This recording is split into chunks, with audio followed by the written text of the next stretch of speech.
Vamos conversar ao vivo aqui no Jornal da Bandeirantes, gente, com o infectologista Marcos Boulos, que está conectado conosco para trazer mais informações aí, porque os ouvintes estão demandando, estão perguntando a respeito das vacinas e nada melhor do que o senhor para trazer os esclarecimentos aqui durante o programa. Doutor Boulos, seja bem-vindo à Rádio Bandeirantes mais uma vez, um Feliz Natal para o senhor e um bom dia. Bom dia, bom Natal para todos nós, ouvintes, a você, a todos nós.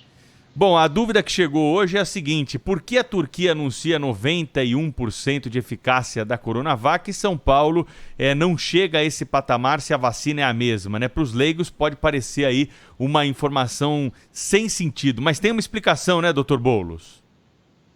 Veja, eu não vejo explicação mesmo para vacinas de vírus mortos, que é a vacina que nós estamos trabalhando aqui no Butantan. Elas são vacinas que não protegem tanto assim.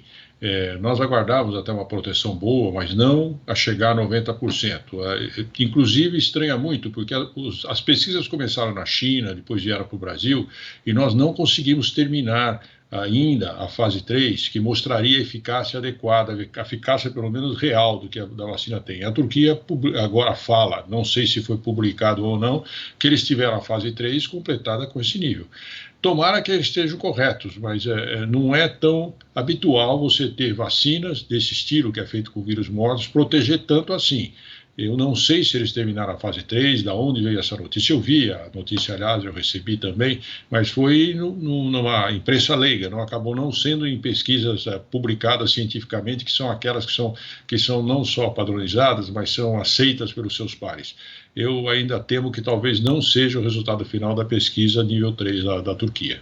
Ah, então tá explicado aí, não estava, a nossa suspeita não estava errada aqui, de muitos ouvintes também, né? Vamos aguardar então a conclusão desses estudos, né, que estão sendo anunciados aí e que nós temos então a divulgação parcial. Doutor Boulos, qual que é a expectativa do senhor para o início da vacinação aqui no Brasil? A gente começa a receber informação de que o México, Costa Rica, Chile, ontem um lote da Sputnik chegou na Argentina, né? São países que estão aí no mesmo nível do Brasil do ponto de vista econômico, alguns deles até abaixo, né? E aí gera aquela pergunta: quando a vacinação começou na Inglaterra, nos Estados Unidos, são países aí de primeiro mundo, ricos, né, que conseguiram rapidamente essa aprovação. Por que esses outros países da América Latina, da América do Sul, da América do Norte também, começam a vacinação e o Brasil ainda está aguardando essas autorizações, hein? Bem, eu entendo que provavelmente é uma falta de planejamento maior mesmo, porque ou estão esperando as nossas vacinas que nós estamos realizando, tanto a vacina da Fiocruz como a vacina do Butantan fiquem prontas, só que não existe tempo, prazo para você ter o final de uma pesquisa nível 3. Você precisa mostrar significância estatística para você interromper. E nesse momento nós não temos esses dados ainda com essas duas vacinas. Seria muito adequado que nós tivéssemos comprado ou que nós compremos vacinas vindo de outros centros, até porque as vacinas mesmo disponibilizadas aqui no Brasil, seja pelo Butantan, seja pela Fiocruz, não serão suficientes para vacinar a população brasileira. Nós vamos ter mesmo que importar vacinas de outros locais. Não tem dúvida, a vacina da Pfizer é muito difícil, porque começou nos Estados Unidos, na Europa, mas é que essa vacina necessita de uma rede de frio muito intensa que nós não temos no Brasil. Seria muito difícil utilizar a vacina da Pfizer nesse momento de uma maneira disseminada, a não ser em grandes centros urbanos. Agora, a vacina Moderna, que também que é uma vacina especial e muito boa, e a vacina da Rússia, essa Sputnik 5, elas têm tido resultados excelentes também. Eu acho que poderia ter um esforço especial para a gente adquirir vacinas, outras como a da Sputnik, que talvez seja mais barata, ou a Moderna, que está em fase de aprovação, para que a gente possa ter uma oferta imediata das vacinas. Isso é o mais importante, né? E a gente está aguardando, né, notícias a respeito desse assunto. Apesar de já termos aí um cronograma, né, de vacinação estabelecido, faltam as aprovações, falta aquilo realmente que é necessário para que nós tenhamos a colocação em prática daquilo que foi desenhado até o momento. O senhor está convicto que o plano de vacinação para a Covid-19 do governo federal vai conseguir atender a população brasileira, num primeiro momento aqueles que mais precisam? O senhor faria algum ajuste nesse plano, doutor Boulos? Bem, veja, nós não temos a vacina ainda, né? Mas os planos são previstos de ser aplicados, ser utilizados durante muito tempo. Nós não vamos conseguir, eu acho que nenhum lugar do mundo vai conseguir vacinar a população toda em pouco tempo. Nós necessitamos de doses de vacinas e precisamos ter uma rede bem estruturada para você vacinar a população. E tem que lembrar ainda que essa vacinação vai ocorrer no meio da epidemia, da pandemia. Então, nós temos uma dificuldade muito maior, tanto das dificuldades da emergência e da prevenção, que você precisa dobrar o número de pessoas, e nós não temos tantos recursos humanos assim, como você ter toda a infraestrutura. Você entende que se nós vamos aplicar na população brasileira, que são mais de 200 milhões de habitantes, nós vamos ter que ter mais de 400 milhões de vacinas, porque são 2 doses, e mais de 400 milhões de seringas e agulhas. Nós não temos nada disso. As seringas e agulhas estão sendo adquiridas agora, elas não chegam tão rápido assim. Você pode ter um pouco para ir para o fim do mês que vem, talvez você ter vacina para aplicar, para começar de uma maneira muito gradativa, mas você não tenha dúvida, mesmo com a disponibilidade de vacina e das seringas e agulhas, nós vamos vacinar durante o ano todo de 2021. Não tem como você terminar antes, e eu acho que isso no mundo todo, nós vamos ter um programa de vacinação gradativa, progressiva, começando com as pessoas de maior risco de adoecimento para morte e as pessoas de maior exposição, como os profissionais de saúde, e isso vai prorrogar. Eu acho que ainda nós vamos estar no fim do ano ainda vacinando as pessoas. Mas à medida que nós formos vacinando, vai aumentando o número de anticorpos da população, a gente chama de efeito rebanho, isso vai chegando mais próximo e a epidemia vai cedendo. Né? Nós até achávamos que a epidemia estava cedendo, mas devido a vários fatores, e até com característica dessa própria epidemia, que é diferente das demais, nós não conseguimos um nível de anticorpos alto para diminuir ainda a transmissão. E ainda mais, como você colocou aí no view final do outro bloco, com essa liberação da população, fazer o que quer, mesmo que você ponha a fase vermelha, as pessoas vão para os bailes funk, as pessoas vão para as praias, as pessoas vão fazer compras em todos os lugares, e isso vai facilitar muito a transmissão. Então, a redução prevista não vai acontecer certamente com esse comportamento da população, independente daquilo que a gente ache. Tá chegando muita reclamação, viu, Dr. Boulos, aqui de festas que aconteceram aí nas ruas, principalmente nas periferias, Heliópolis, Paraisópolis, Brasilândia, Osasco, Jandira, Mauá. Muitos ouvintes falando do litoral também, Guarujá, Peruíbe, né, com registro aí de bailes funks, aglomeração, né, além, claro, da perturbação toda que nós temos do sossego público por conta desses pancadões. Agora tem essa questão da pandemia, né, aglomeração, as pessoas ali sem máscara, pelos vídeos que foram gravados pelos ouvintes que estão dentro de casa, e mesmo dentro de casa com a janela fechada, dá para ouvir o barulho da festa do lado de fora.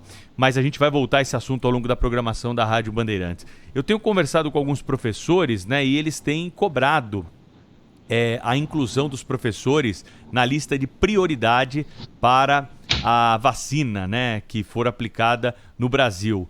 Nós temos os profissionais da saúde e idosos aí como os grupos prioritários, e os professores gostariam de ingressar nessa lista, né? Justamente porque muitos estados, como o estado de São Paulo, já anunciaram que esteja onde estiver a pandemia, em que estágio estiver a pandemia no ano que vem, nós teremos o retorno presencial das aulas. O senhor concorda com essa demanda dos professores? Eles deveriam ser incluídos também nesse grupo prioritário, Dr. Boulos?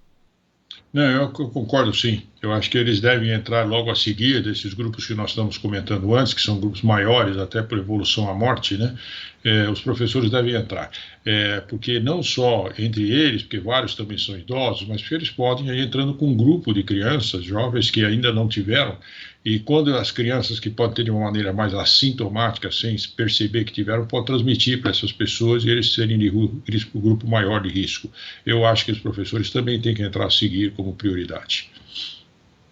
É verdade, né? E aí nós vamos ter um contato direto, porque o professor tem um contato muito próximo, né, dos alunos, principalmente no ensino infantil, né? O professor às vezes precisa ajudar o aluno ali, pegar no aluno, né? Um contato, não é um contato à distância como professores universitários, como outros professores. Claro que há o risco, mas diminui muito para esse tipo de atividade. Em relação aos números aqui em São Paulo, Dr. Boulos, pelas informações que o senhor tem, a divulgação que nós tivemos mais recente aí, depois, né, desse período de Natal, de Ano Novo, a tendência é que esses números eles continuem crescendo? Há alguma preocupação com o atendimento público de saúde, né? A população que depende do SUS é a que mais sofre.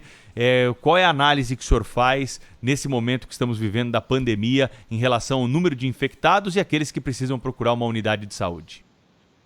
A análise não é favorável para nós, né? Ou seja, nós estamos com um aumento importante do número de casos que provavelmente continuará ocorrendo no mês de janeiro, a despeito da tentativa da gente fazer uma São Paulo vermelho aqui no Natal, no Ano Novo, na tentativa de evitar o afluxo grande de doentes a partir disso, mas você vê, pelo que você contou, pelos bailes aí, mais principalmente, a gente você fala da periferia, mas se você não pegar a periferia, o pessoal está no aeroporto e está nas praias. Todo mundo está numa oba-oba, está liberado. Então, a expectativa é que nós tenhamos um aumento importante e nós estamos muito preocupados com o sistema de saúde para dar suporte a tudo o que vai acontecer.